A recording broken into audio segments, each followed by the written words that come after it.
Hello guys and gals, me Mutahar, and welcome to another episode of the Virus Investigations. This time we have an interesting new set of viruses to show you. Now up until this point we showed you a lot of those crypto viruses, we showed you a lot of those ransom viruses, and a lot of those flavor awesome ones. I think some of my favorite has probably been the DOS viruses, just because of how creative they are. But today we have viruses that are literally designed to chew up all the resources in your computer, and most importantly, annoy you. So, for this, I want to get right into the situation. So here we have a virtual machine of Windows XP. This is a virgin copy of Windows XP. So virgin, it's actually I don't think it knows that it's in a virtual machine at this point. It's got no capabilities. There's nothing installed going on. So it is one of those situations where I guess you could say it is completely unaware of its surroundings. One actual topic that we'll get to later on in the series. But anyways, over here, we are going to launch the You Are an Idiot virus. Now, this is a small, harmless little virus that basically uses a browser exploit to gain access to just replicate processes on your computer. Now, when we're talking about browser vulnerabilities, quick little side note, always make sure your browser is updated. All right, use a browser that is known for its security, because these kind of things happen a lot more than you think. You know, Microsoft Internet Explorer was fucking filthy with them. Firefox can get kind of hectic. You know, as long as you stay updated on your browsers, and again, you don't go to those shady websites, you should be fine. I usually tend to stay away from, Chrome and shit, just because me and Google don't have a great history when it comes to malware protection. Anyways, so let's open up the text document I have over here. Now, in order to get access to it, we have to use a web archive variant of this virus, just because it doesn't work anymore. We need to use the web archive variant, and we need to use an older Internet Explorer. So right over here, we popped it up. This is as fresh as we're going to go. Go to the home page. This is Internet Explorer 8. So we're just going to paste it and get ready to block some of your ears real quick. I might have to edit it out. But going into it, you essentially have what appears to be a lovely, lovely little page that says You Are an Idiot. Now, over here, it's not exactly ideal to work, just because we have something called a pop-up blocker enabled. If you go to your page over here, I think it's, is it safety? Tools. Pop-up blocker, you can turn it on or off. It is off, so I don't think it should have an issue. I think if I refresh, there it goes, trying to turn it off, and BAM! Holy fucking Christ, ladies and gentlemen, we have reached maximum impact. So yeah, all my windows are moving around. I can't exactly turn it on. If you look at the bottom, okay, we're just gonna kill the audio real quick. This is a little too loud, dude. Let me just block that off. Christ. There we go. It's like killing my ears. But we've got You Are an Idiot just floating around the screen over here. Now, as you can see, everything's self-replicating. So if I keep turning stuff off, like, let's turn that off, it just opens more and more programs. Now, if I Control-Alt-Delete real quick, not there. I think I just totally killed myself. But over here we have a bunch of processes running, and as you can see, it's You Are an Idiot, Windows Internet Explorer. We can go to the Process tab and just see a lovely set of, not really a whole lot used, I think it's just performance. We're at 12% usage. So if I keep turning it off, by the way, it's at 12 Internet Explorer variants. Let's just keep turning it off real quick. And more fire up. And as you can see, my computer's resources are piling up right now, reaching at 53% CPU usage.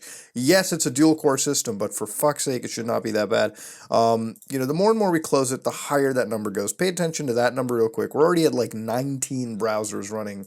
Memory usage is actually not showing up properly. It's actually page file usage.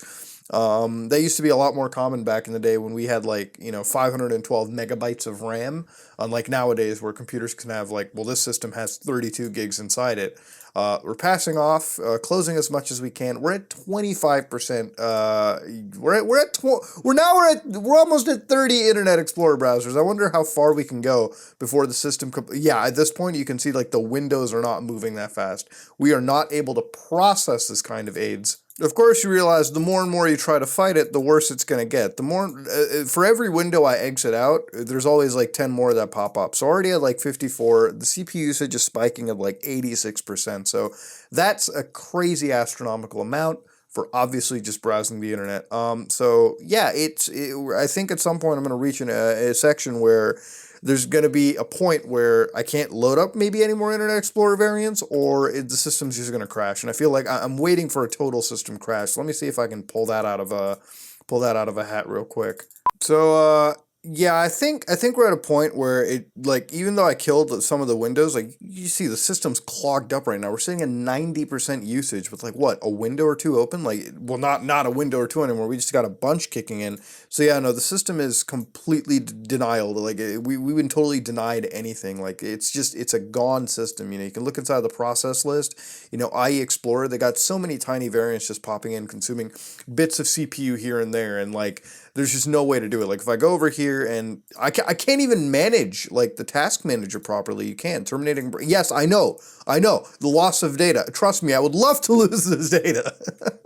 Yeah, you can't do it. You can't. It's impossible. Like, I'm pretty sure okay. All right. All right. The virtual GPU is now starting to fuck up. That's great. Uh, we're gonna send this to the we're gonna just kill this virtual machine to the recycle bin. Yes, a virtual machine was harmed in today's video. All right, ladies and gentlemen, that was a lovely example of what we like to call a fork bomb, or a wabbit, which is an actual computing term, by the way.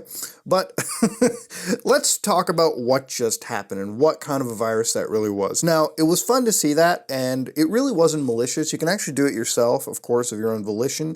I don't believe it can siphon any data out of it, but again, be careful. I mean, I showed you the link, so I'm not going to sit through and hide it. It's you are an idiot. It's a JavaScript variant. It's not what I believe to be harmful. Again, all up into your own disclaimers. If you want to touch any of these, it's all on you, not on me. I'm not responsible for computers being busted, but focusing on what something like this did. It didn't siphon data, no. But what it did was essentially a fork bomb or a wabbit does, and it self-replicates. See, rabbits like to repopulate, so do these computer programs. That's why they're called rabbit viruses for a reason. Now, when we're talking about self-replication in computer terms, the actual intention of this is denial of service on a local machine. When it comes down to processes, let's talk about processes. They're programs, right? So let's say you open up a video game, a internet browser, and a calculator on your computer. So you have three processes running. These consume three processes on a process list, or a process table, so to speak. Now, what this type of virus does is it makes up so many processes that it consumes all those slots on a process table.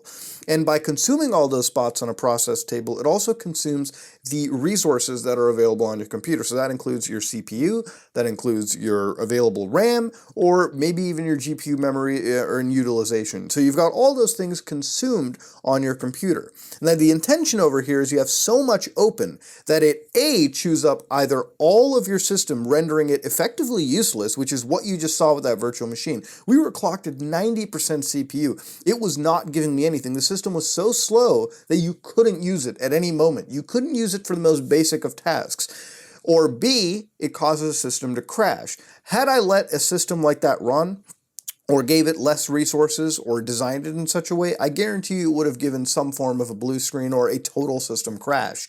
And that's plausible, that's okay. When you run out of resources, when your computer is resource starved, it's not going to function at all. And that's the only way to fix it, is when it totally nukes itself and restarts from a fresh initialization. And that is the only cure to something like this. If you have a wabbit running in your computer anyways, the best way to do is just completely recycle your computer, restart it, and then you shouldn't have it. The only way it can get truly nefarious is, of course, if something like this is rooted to run at startup. So as soon as your Windows boots up, it loads this program and it starts self-replicating immediately. That is something you'll have to be careful of. Maybe you can fix it by going into safe mode or whatever, but sometimes it's often finding the rogue file that starts up and causes the replication process and wiping it from the beginning. But until that's done, you're just going to have a bunch of rabbits repopulating in your computer over and over and over again, effectively rendering it useless. And that's the intention of a virus like this. It's not there for money, it's there to prevent somebody from getting access to their computer or using it in such a way.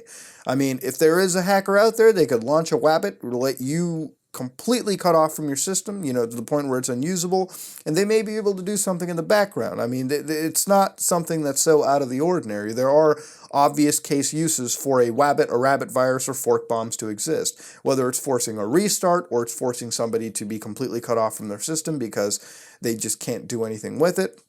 That is a intention of attack that does have validity to it. But ladies and gentlemen, that was a harmless little fork bomb that we saw, a little wabbit running around on a computer. Yes, that virtual machine died today. I wasn't keeping it around. I don't use Windows XP anymore. This is me, Mutahar, and if you like what you saw, please like, comment, and subscribe. Just like if you dislike it. I am out.